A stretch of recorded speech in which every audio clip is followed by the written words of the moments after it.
కంటే గొప్పవాడు కనుక మీరు వారిని జయించి ఉన్నారు.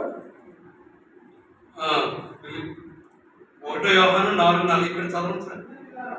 చిన్నపిల్లలకు చదువుకో. మీరు దేవుని యొక్క సంబంధులు, మీలో ఉన్నవాడు లోకంలో ఉన్నటువంటి అపవాది కాడికి మీలో ఉన్నటువంటి దేవుడు గొప్పవాడు. కాబట్టి మీలో ఉన్న దేవుడు, నిన్ను సృజించిన దేవుడు, నిన్ను ఏర్పాటు చేసుకున్న దేవుడు, నీలో ఉన్నవాడు లోకములో ఉన్నవాడు కాడికి గొప్పవాడు. కాబట్టి అయ్యో నేను ఈ పాపాన్ని జయించలేను, అమ్మో నేను ఈ యొక్క సబాతును ఆచరించలేను, అమ్మో నేను ఈ పాపము నుండి బయటికి రాలేనని ఎప్పుడు కూడా దిగులు చెందవసరం లేదు, భయపడనవసరం లేదు.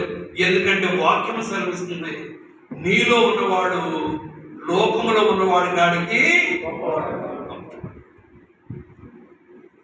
కాబట్టి చిన్నపిల్లలారా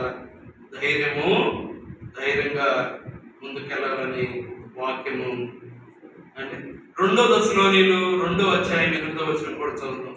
2 దశలోనిలు 2వ అధ్యాయం 8వ వచనం.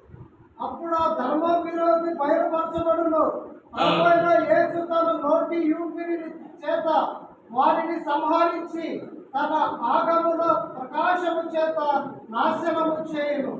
అదండి ఎందుకు లోకంలో ఉన్నటువంటి అపవాదికి మీరు భయపడిన అవసరం లేదు.